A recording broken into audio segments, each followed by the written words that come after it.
Hi, welcome back. So today I'm really honoured to have Jenny with me, and she tells her story about the impact of transgenderism on her and her children's lives, and she is known as a trans widow. So Jenny, a massive warm welcome to you, and also obviously a belated Happy Mother's Day for yesterday. Did you get anything, a nice bunch of flowers or anything like that, or a bacon sandwich or something? Well, my kids had this joke years ago because I'm American originally, Yeah. and that's a different day. And so the Okay. kids joke that since it was a different day, they both canceled each other out. Right. But I forgot that it was Mother's Day myself, and my kids only remembered in the middle of the day, and then they're like, Okay. "Oh, sorry, mom." But it was still a lovely day. I made a really nice dinner and just hung out, had candles, romantic dinner with the kids. Like it was a good day. Yeah. That's nice. I'm very honored to speak with you. Thank you for having me on. No, that's all right.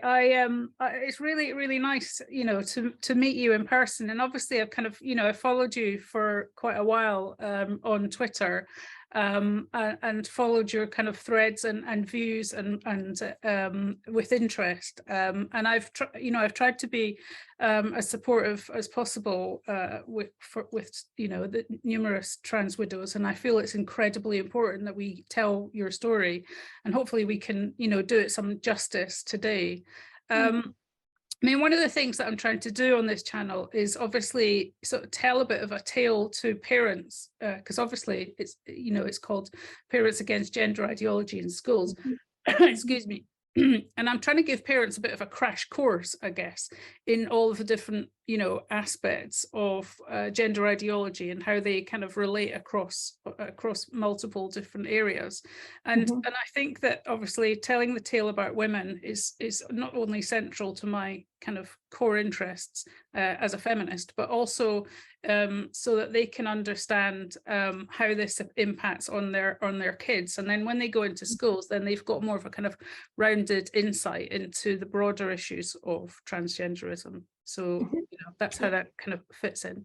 But makes sense. I also don't think that enough people understand the issues of the kind of cognitive dissonance in terms of the positions that they take, because they often talk a lot about and position and platform trans people within the movement.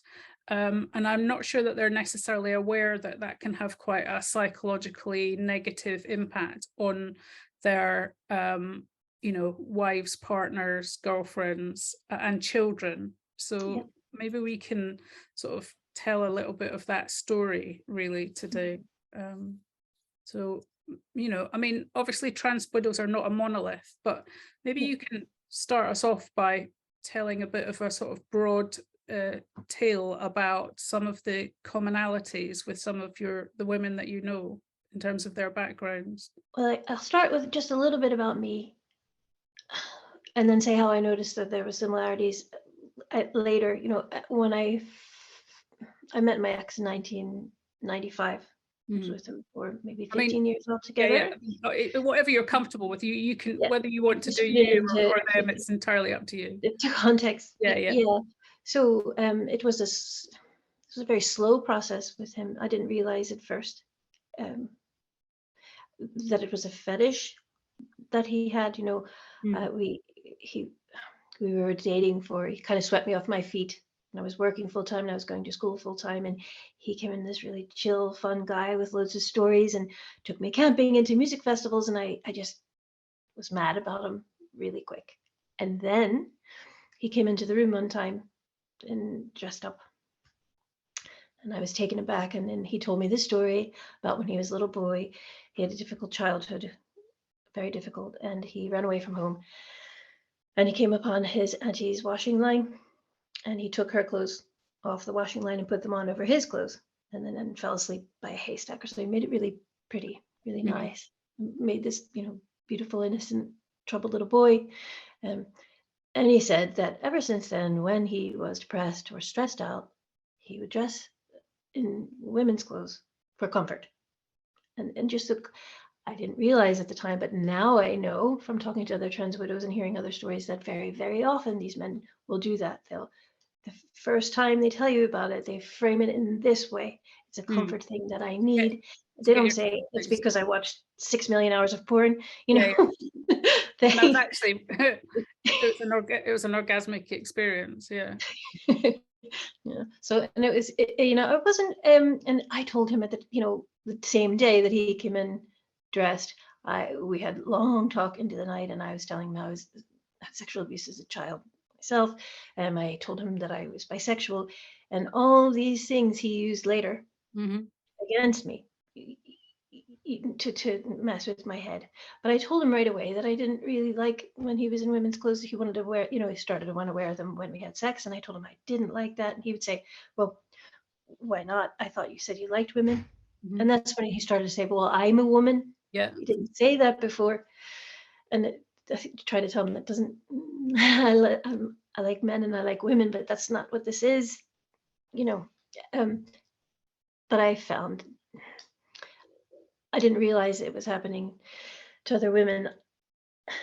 When I got to Ireland and I was really a crisis, I was really isolated with him. I managed to convince myself that he told me over the years that he was very homesick, Mm-hmm. and it made him very depressed. And he often acted on this fetish when he was depressed. And I managed to convince myself things would get better when we got here, but they didn't. They got really bad. Mm-hmm. I thought at the time that if anybody knew what I was enduring, they would be horrified for me. But Mm-hmm. I couldn't exactly tell people. I was completely isolated. And now I realize it's not nearly as rare Mm-hmm. as I thought.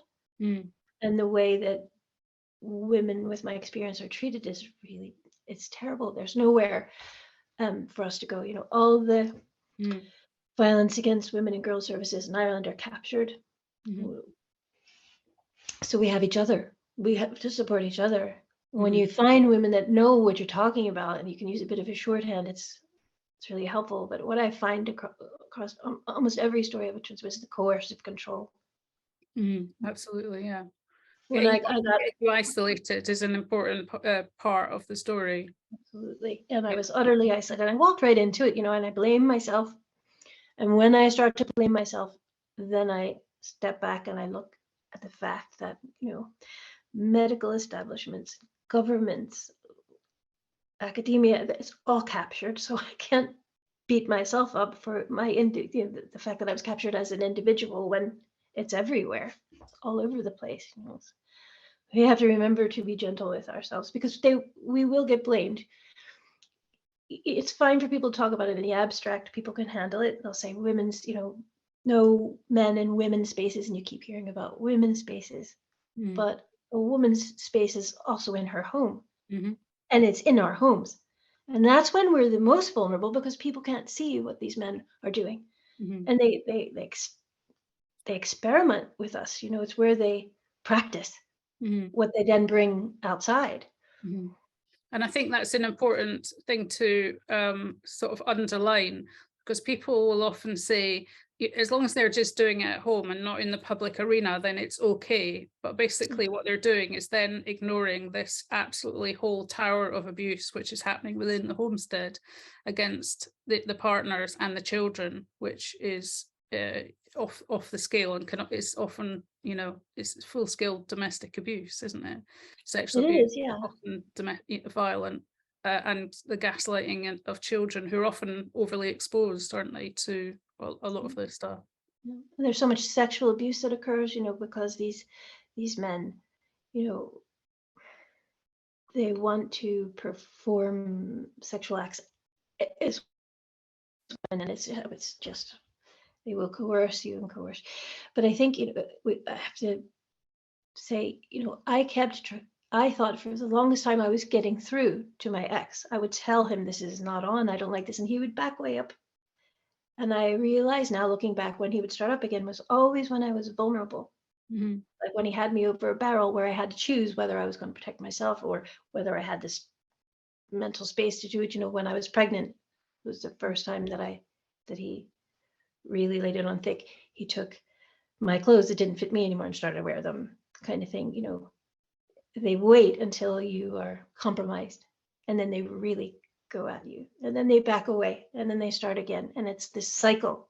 And you don't realize, you think you're fighting it, and you think you're getting through to them, and you think you're holding your own, but they wear you down little by little by little, and then you find yourself, like I did, in a crisis. Mhm. I was able to keep it away from my kids, keep it in the bedroom, as so many people say. Mhm. And when we got to Ireland, he was basically retired, and he started with the porn all the time, like 24 hours. It's all he wanted to talk about. It's all he wanted to do. He would never converse with me normally. And if I would try, then he would just ignore me completely. He wouldn't heat the house. It was really bad. But when he started to wear his lingerie and a dressing gown over it, and then come into the sitting room with the kids, I knew I had to get out of there, and I did, thank God, with the help of a domestic violence service. Mhm. And they didn't know how to help me specifically what I was going through, but they used a coercive control model, and Mhm. it got me out. But And did he have talk about sort of transition or feelings about being a woman, or was it was it a cross-dressing uh, story, or how did it go? it changed all the time, depending on what he thought would work, as far as coercing me.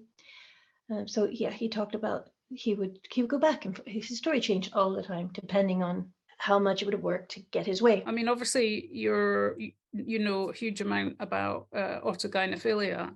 I mean, perhaps you can kind of explain a little bit for people who are not that aware of what it means, and where that sort of term and understanding comes from. Well, I think you'll see some autogynephiles will come right out and say it, and then and then say they're not autogynephiles, right? Mm. It's a for me, that term itself is a bit tricky, because it was a term coined by a male sexologist who really didn't think about the impact on women. And he still doesn't. If you try to tell him that, he gets really resentful and Yeah. annoyed and smug. Um, so there's, what is it? Basically, it's supposed to be a man's uh, attracted to himself as a woman. Well, a man isn't a woman. Yeah, Blanchard's typology is the kind of most famous yeah, one in terms of coining this phrase, autogynephilia. Actually, Magnus Hirschfeld, who was a German, I think, talked about it in 1916 in terms of, I think it was automono sexual. So essentially what they were doing was, or describing this issue of love, for oneself in and of itself. And the other thing is that is often talked about in the literature is the issue of pair bonding, which is a kind of an idea which comes about over evolution, where when the orgasmic process means that you have an automatic response to the other person, which it is an evolutionary issue around reproduction. And the idea is that by watching lots of porn and masturbating, essentially what you're doing is become the pair bonding is reflected back. So you're pair bonding with yourself, and whether or not that's actually an impact too. I mean, people who are very into gender ideology completely poo-poo the idea of autogynephilia. mm, But essentially, many people who have AGP will openly say, yes, I do have this idea of my sense, the sense of myself as being a female, and that being an arousal and fetish paraphilia type thing. yeah, So, you yeah. know, yeah. There's definitely the narcissism, is that part of it's quite accurate. But I don't know that. I mean, what they're doing is I think it's a sense of entitlement from the beginning. They see something that arouses them that they want, when maybe they have certain feelings that they want to control, so they take these things for themselves, like breasts or whatever, in their mind, and they cobble it to themselves. Mhm. So they reduce women to accessories, and then they make it about themselves. But I think it's more, there's this idea that they didn't ask for it. When it takes a certain, they might not have asked for it. They make a lot of it. They can control it for sure, because you see how plotting some of these men are, where they'll admit to us that they've known since they were 3, but then they don't happen to, then they'll get a job, say teaching school, and get married and have kids, and then happen to mention to their wives that they have an overwhelming compulsion to transition. They can plot it out, they can control it, and even wield it as a weapon almost. So this idea that they didn't ask for it, or it's an affliction, it's just a way, it's just another way to excuse them, keep them from taking responsibility, and they should take responsibility because they indulge themselves. They feel entitled to do so, so I'm not sure about all these sexologist theories, because it's mostly men who develop them, and the autogynephiles themselves aren't honest. I think a lot of them are cluster B personalities. And yeah, absolutely. I know that my ex certainly was. Yeah. And he was networked with a lot of men like himself, and they all showed signs of that kind of thing. That's another thing about the cluster. It reminded me, they very often have more than one paraphilia. That's a known thing. I was noticing last week, I don't know if you saw, there was an Irishman, I think his name is, I don't know how you say it, Esses? James Esses? Oh yeah, James Esses. Ran across a non-binary sex positive therapist or something, who said in an idyllically sex positive world, men would be able to pay women to drug themselves unconscious.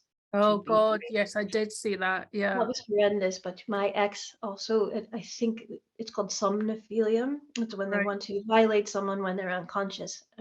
And to me, that seems like almost the next step for an autogynephile, because for an autogynephile, it's the violation, I think, that is the most arousing. So the lack of consent, I think it's it's the fact that I fought against it so much that kept my ex going.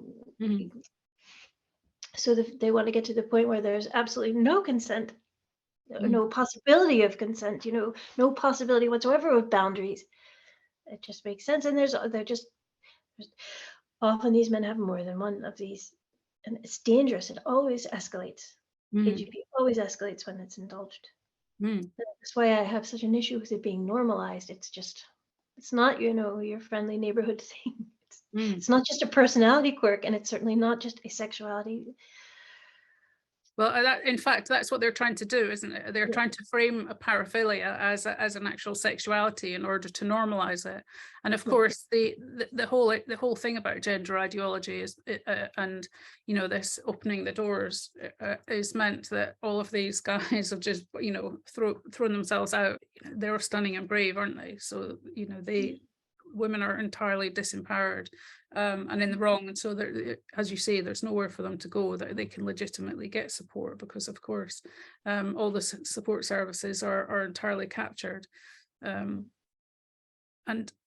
their ideas of femininity and what it is to be a female or the foundation of them is based on pornography and sissy porn, and it's a horrendous thing when you start to research their ideas about what a female is. Yeah, when I I didn't even speak out. When I first spoke out, there were a couple of men from my town who, I wouldn't call them trans rights activists, but they were very for trans rights. It's all the rage here. And I think they noticed on Facebook I liked something by J.K. Rowling, and they wanted to have a talk with me about that. Right. And I said, this is very, very personal to me. There's a lot of reasons why I'm supporting. And then I tried to explain to them what was going on, and they were not having it. They became abusive. And then one of them came to my house with a book called Whipping Girl. Oh God. That's Toronto one. That basically says if you want to be gang raped and beaten, it means you're a woman. And this is what, after I explained to them what happened to me, this is what they brought me to sort me out. When you moved forward, then what was the kind of, when you got it, you said you got some support eventually from domestic violence charity organization, and you managed to sort of move forward. What was the next stages in terms of kind of healing, or learning about I guess, getting well and developing new boundaries and starting again. Well, it was hard because, for example, I joined a domestic violence group and I was kicked out for Right, being transphobic. right. Because I tried to explain precisely what happened with me. And at the time, it was all trans women or women was all the rage. There was a woman in the group with stickers that Mm, said trans women or women. So they weren't having it. And I would try to get individual therapy, and the therapist twice were much more interested in my ex's journey, as they called it, than helping me at all. And they wanted to correct me and my language when mhm, I was a mess. I needed help. I was. So I had to do it myself, and I plotted on basic. I tried to develop roots here where I live, get out and meet people I wasn't able to for the first over 2 years I was here, and I hadn't met anyone. So I wanted to make sure that the kids and I were no longer isolated, put down roots so that we knew people, lots of people, and that would give us a layer of protection and it would be healthy for us. So that's what I concentrated on for a long time, and that worked well. I still had a lot of healing to do, but mostly I wrote in mhm, journals. If I look back now at what I wrote, I feel sorry for myself. mhm, But it was when it started to get to my kids, despite me getting away, mhm, that I decided I had to speak. mhm. Because all three of my kids were, and I thought, right, this is just, because it wasn't just I got away from the guy, and now my kids were all, two of them are showing signs of, my daughter considered a binder for a while. And I knew how bad they were for, and I thought, after getting away from that man and working so hard to build a life for me and the kids away from him, he still tormented me as much as he could because he lived one town over, but still we're trying, and it was still getting to them. I I can't remember what we were talking about.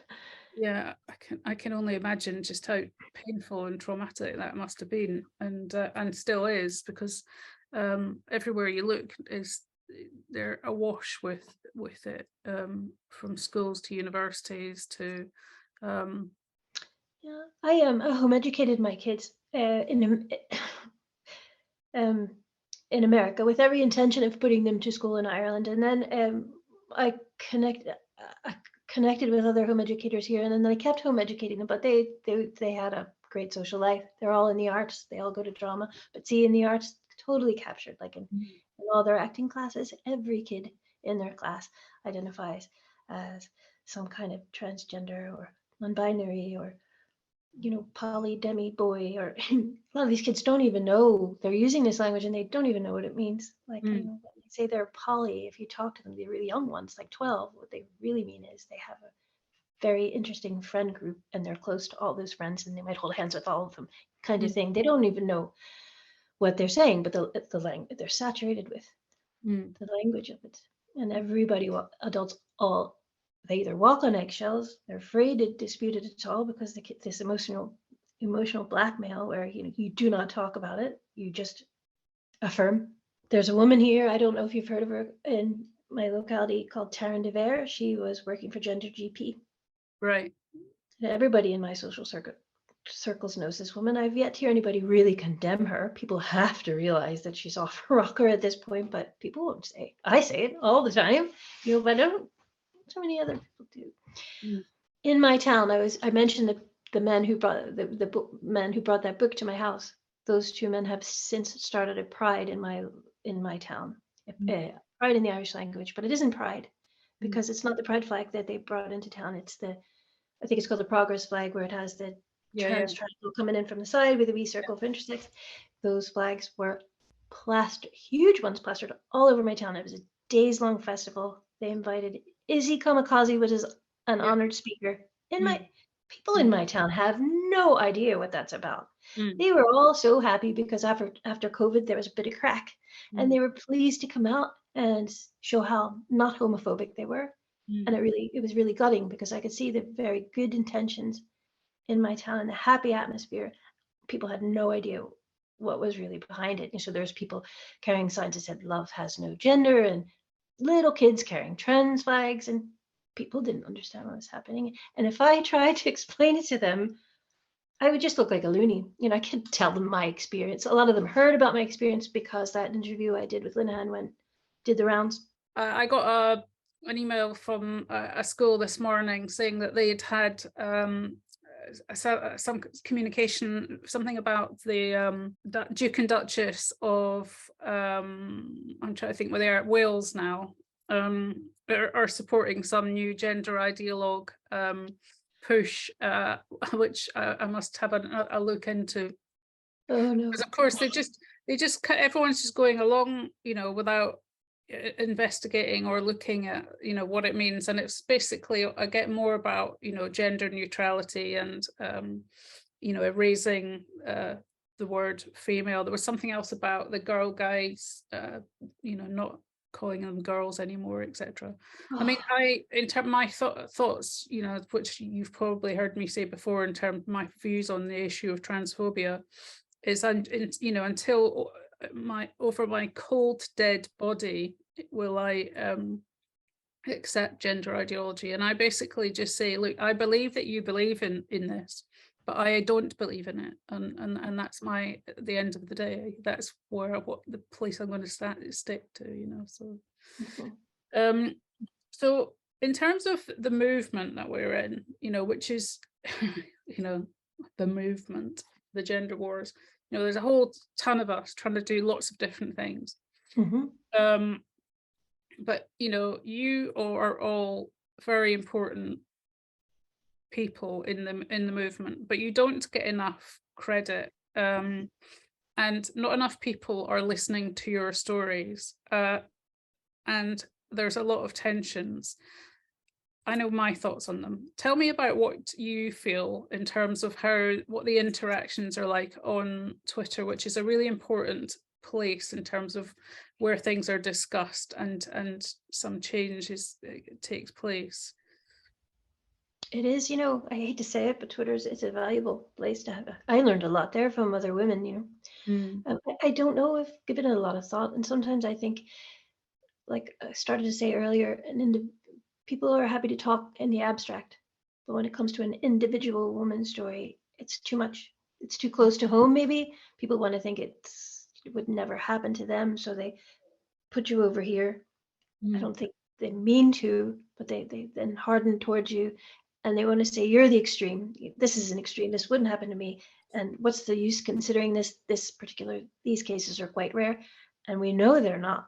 I know they're not. I mean, women DMing me with no one else to talk to. And I think that's part of the thing is it's really sordid what happened to a lot of us. It's sexual abuse. If we start to talk about it, then they don't want to hear it. They really need it to be abstract. It's too much. People, they can't deal with it. So they want to talk about women's spaces and they forget about individual women who need support. And we end up being vilified.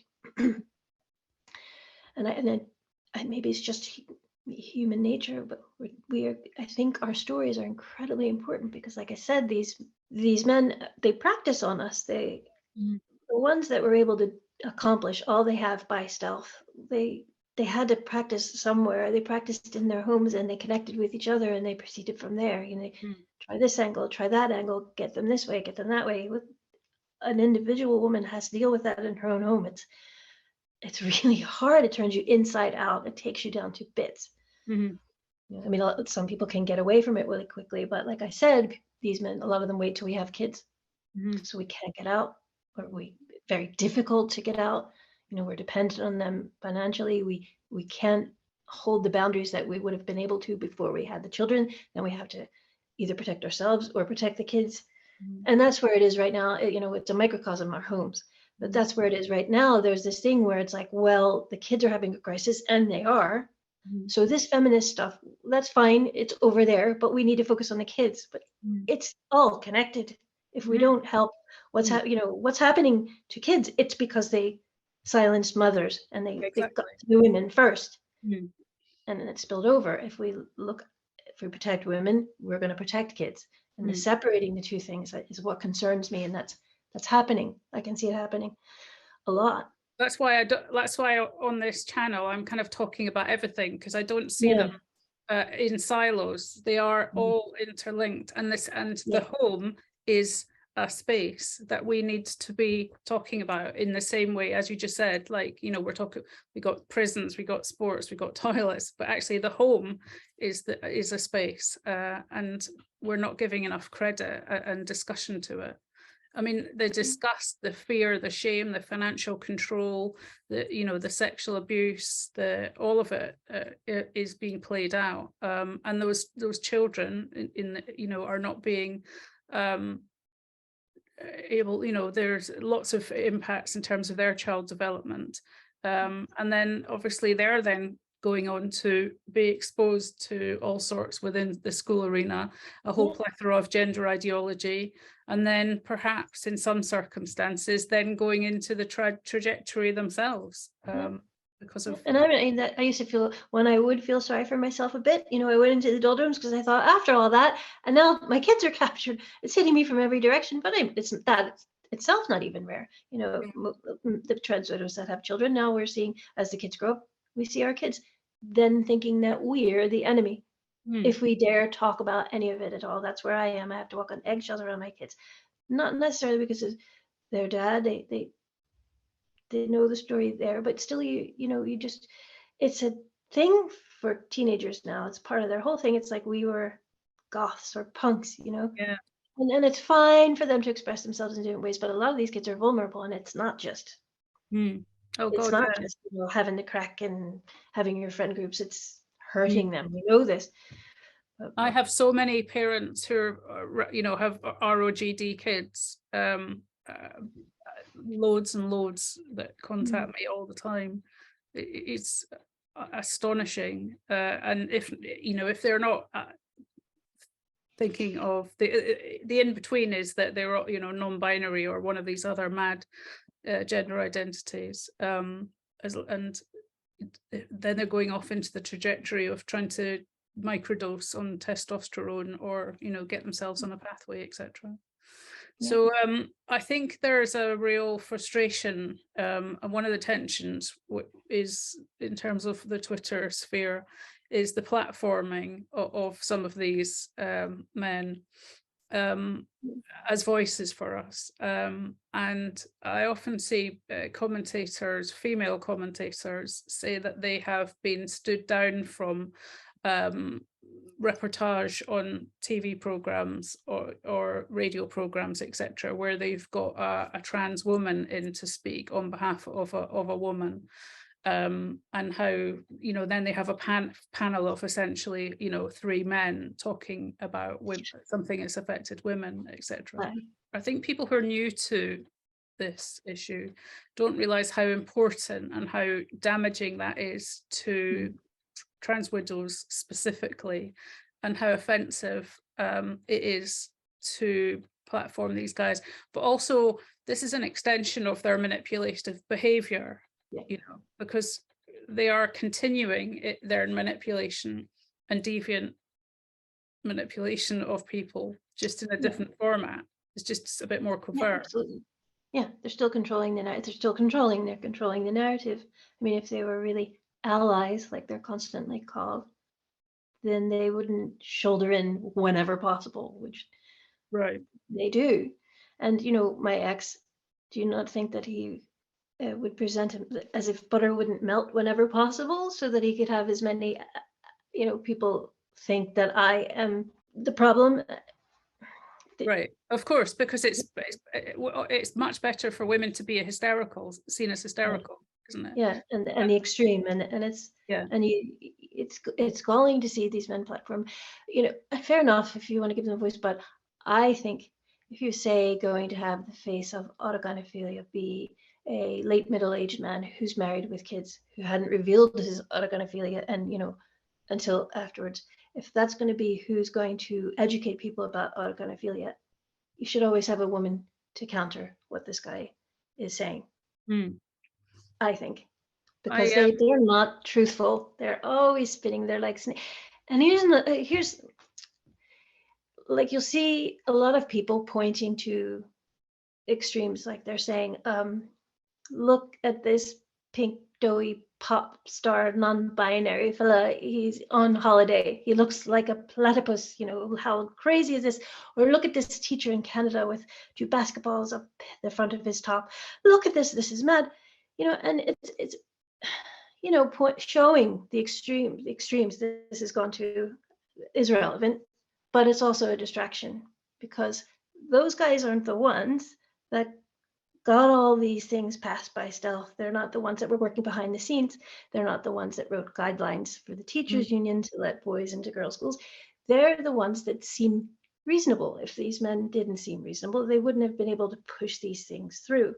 And the thing, you've got these men behaving in this extreme way.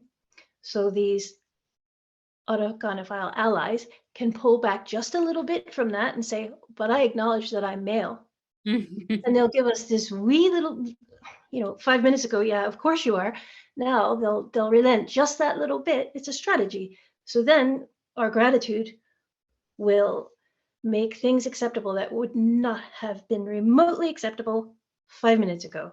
And this is strategy, and this is they're sliding it in that way, so that we've got these distractions, all these crazy distractions of Professor Huge Boob and Platypus gender. Meanwhile, the reasonable fellows who are modestly dressed in fetish gear when they teach school are allies. They're not. I don't know how it's not. I don't want to pick on individuals. I'm not a cruel woman. I understand everybody has their struggles, and these men have their struggles, but they're snakes in the grass. They really, of course, they're stealth. There's strategies involved. And the strategy is very much to say that I acknowledge biological sex, and then a load of people will go, you are literally a hero. Yeah, that's ridiculous. You're literally a hero. Nice. What a guy. Because actually, if they were really a hero, they would have actually solved the schools issue, because they would have piled in, got rid of all the shitty guidelines, and actually, or rolled up and gone, to one of the schools operators and gone, what can I actually do to make this happen? And they would use their voice to blast through the many, many, many different things. And I could have given them 100 jobs to do, and they would be talking authoritatively about them, and they're literally not. No, and if they're not going to do, the very least they can do is get out of the way. Yeah, move over and let someone who knows what they're talking about get in there. The other thing is this, one of the other, I mean, I often get myself in trouble.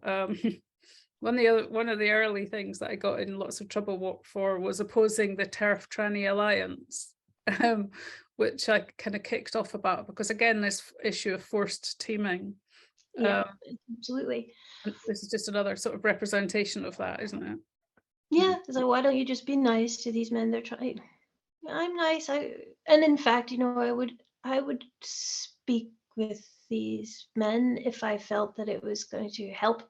But I don't find that there's any real dialogue, actually, because the TERF Tranny Alliance was more than happy to vilify me, and so they could have spoken to me. Any of those people involved. There was a bit of an incident with all that. Any of those people involved, anybody could have. I'm an open book. Anybody could have contacted me and talked to me about what happened. If other women like you did, feminists did, but nobody on the, what do they call themselves? The odd bodies? No. I think if you're really getting into the nitty-gritty of paraphilias, and you're acknowledging the fact that there are a whole load of personality disorders, be they borderline, histrionic, narcissistic, all of these different highly manipulative patterns, right? You got a load of comorbid mental health issues. You have a whole host, right, of contributing factors. And then you're saying that also, what I'm saying, that a number of them are also hiding out under this whole brother, actually, I have gender dysphoria. Right? I don't have autogynephilia, I have gender dysphoria, which I also find to be wanting, and I don't believe that that is a reasonable diagnosis, right? Because that just means that you're a bit sad about some things, and what it is giving it some legitimacy. And people parrot this diagnosis because it suddenly goes, oh, they've got gender dysphoria, and everyone goes, oh, that's fine, you know, oh, that's a lead. And in most cases, that's actually, you know, it's not, that was written by loads of people who were highly invested in and they were gender ideologues. So that needs to be completely broken down, because a lot of it's to do with, you know, shame, internalized homophobia, you know, a whole host of other different mental health issues. So dealing with that as well, you know, you still come back to a lot of highly manipulative people who we don't actually need talking for us, because what they're doing is talking for themselves to negotiate their own needs, wants. And so there are a lot of issues with the forced teaming thing, I think. There's I see a lot of these people trying to say that it's innate, just like they were saying that trans was somehow innate. Now they're trying to say that their paraphilia was innate, and they had it when they were 3 or something. You know why they would be doing something like this. I'll tell you what I think they're doing, Jenny, is I think that going forward, right, we're now at the point where certain wins have been, you know, we've got some gains, and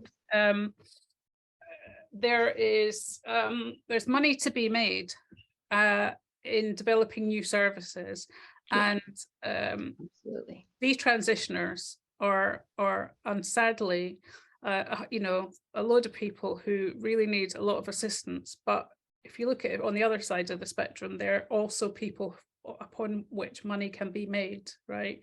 So I think a lot of people are going to be trying to capitalize off that, because they're being exploited already.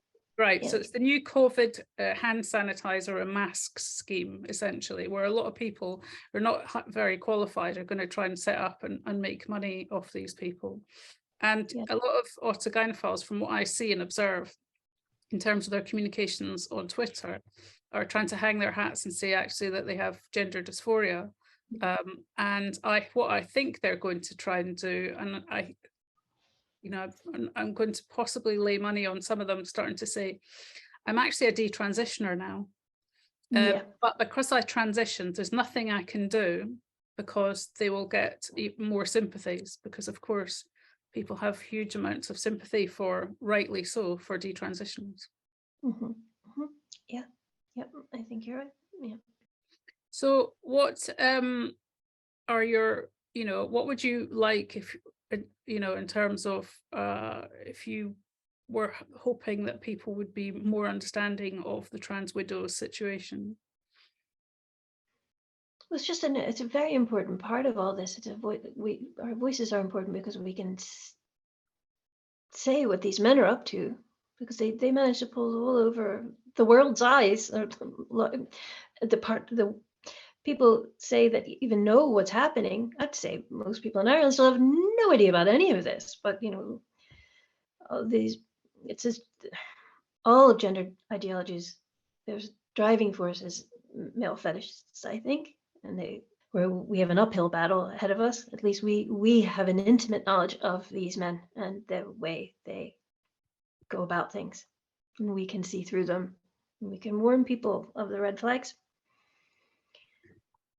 Have you I mean, children and porn is obviously a big issue, isn't it? And the schools, I believe, are really, this whole issue of sex positivity and teaching kids. You've probably seen a lot of traffic about this in the newspapers and talk on Twitter, but I think teaching kids about the harms of porn under the umbrella of sex positivity and smashing cis heteronormative stuff. I think that we can't separate these things out. They're not, again, we come back to this, they're not operating in silos, because essentially a lot of this came about because of these guys using so much porn. And then we got these kids who are also, you know, going to be using a lot of porn. This is, I don't let, when I go on about autogynephiles, you know, I'm talking about my older men like my ex, who are now using those young fellas as shields. Those young fellows were definitely groomed, and so, you don't want to shame the young fellows. Shame does not work. That's a terrible thing to do to young people who are just trying to find their way. But I think we need to have boundaries with them. We need to tell them the truth. I had my story was extreme, but I find I'm learning that it wasn't nearly as extreme as I thought it was. We need to be honest with these young men and tell them that boundaries are important. I try to talk to my own kids and I say, well, like the idea of looking at two happy, consenting people doing happy sex things with no clothes, it's a nice idea, but that's not what you're going to see. Basically, what porn is 100,001 ways to brutalize and violate women. It's not a good thing. It's not good for boys. It's not good for girls. It's not good for anyone, but it's brutal toward women. And we have to talk to kids about that. We have to be straight with these young fellas. We can't pretend that that's not what it is. They might be ashamed, but we have to get right down to the nitty-gritty with them. And also, I think maybe the constant navel gazing isn't what they need. I think what these young men need is to know how that their behavior really does affect the people around them. And they have to take responsibility for that, take responsibility for reciprocal relationships. I think we have to be honest with them, and not tippy toe and not be too, afraid to hurt their feelings, because many of these kids they have no problem with emotional blackmail. And they need to be told straight out to look outside themselves. They're get away from the internet. If I could go back in time. Well, I home educated my kids, and I still was not able to keep them away from all this influence. It is everywhere. Like I said to my kids, they use language that they got from porn. They don't even realize it is. Like I heard a conversation with really young people talking about tops and bottoms. Now, what they thought it meant, from what I could gather, was, the people who are quite outspoken and assertive are the tops, and the shy people who maybe don't say much are the bottoms. But they'll use top and bottom, and that's not what those words mean. Kids have this language before they even understand what it is. So I mean, it's difficult to know how much to tell at what age, because that's part of the problem. They're exposed so young and they don't have the capacity to understand it. So what do you do? But they certainly don't need to be told that our body parts are interchangeable and we're all avatars and can build our own ID. It's tough. And that that for them not to be able to work out what body part goes with what. And I've seen pictures where they have hybrid genitals, where they're kind of a mishmash of all sorts of things. I think one of the things is the issue of, I mean, it'd be lovely, wouldn't it, if someone like, obviously J.K. Rowling did set up BERA in Edinburgh. It'd be nice if there was a few more of those that were, actively entirely women focused. Ireland needs one for sure. I mean, when I was trapped with my ex, I called Women's Aid at least once a week.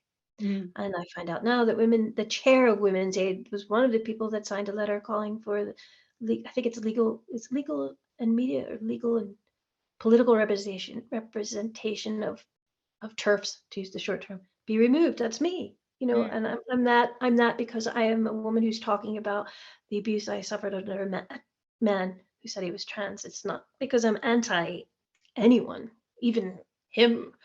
I'm just talking about my experience to warn and help other people. And the chair of Women's Aid Ireland signed it, wants to silence me. That's gutting to me, because I really relied on that hotline and it really helped me at the time. But every once in a while, my panic attacks will kick up. I've got stuff put through my letterbox now because my face is out there and I've talked. And if I get upset, and so once my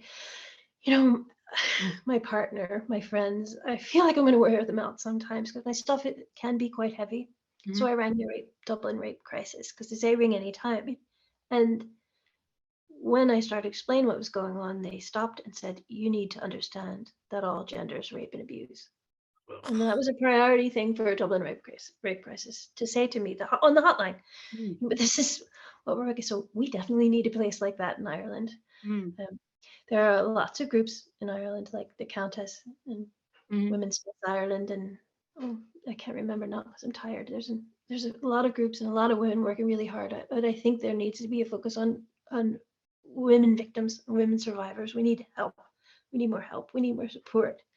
I mean, young women write to me, like I said, on Twitter. They'll DM me, and they're getting younger and younger. And the stuff I'm hearing, how do they hold their boundaries against any of this? When I listen to the teenagers talk, I can see the way that this trans identification is used to coerce. It's to wield a certain power over their peers, even. My oldest had an experience where he made a comment years ago saying something. He didn't use the word social contagion, but he said something like, "Oh, this is," one of his friends started to date a girl who said she was a boy, and my son said something like, "Oh, that's a fad." He was ostracized almost instantly by his friends. And he had a rough time. We moved over here when he was 8 years old. mm, So it was really hard for him to lose his friends. He needed his friends. His family's back in America, and that was really hard for him. So then later, he started to date a girl who said she was a boy, and some of his friends came back. You see how that's mm, simple. Some of these kids are. So my son was vulnerable because he had a terribly abusive, neglectful dad. And he was away. I wasn't in great shape for a lot of the time. I think I did a good job parenting uphill. mm. Because I wasn't even a single parent. My ex was constantly trying to sabotage everything I did. I think I still did a fine enough job. But anyway, my son was vulnerable, and that's how they got in. Now, I told you about my town has this pride thing going, and I know of at least 2 young women now who are starting to desist. Right. Parents are afraid to say a word about it. They're afraid to say a word. But Mm, how are these girls who are finally kind of pulling away and seeing it, how's it going to be for them when these flags are starting to be everywhere already and this thing is even planned until July? mhm. How much harder is it going to be for these girls? Because if they step away from, they're betraying their trans brothers and sisters. It's Mm. In a small town, I know. in a small, wee, remote town. Yeah. Mm, So, and also I was saying this, I don't know how to say it, Munchausen by mm, proxy. mhm. There's a couple of that. I can see a couple of instances of that already. Look, I've really loved talking to you, Jenny, and I'm going to, is it okay if I put your Twitter handle up, uh, Yeah, in case any, of people, course. Yeah, I hope it was useful. I hope I've been useful and it's fantastic. conveyed that I Absolutely. care about kids and women, everybody. But it's all the one thing. No, it's absolutely brilliant. It's really good to talk to you. And Thank you. thank you so much. Great talking to you. Thank you very much, Isla.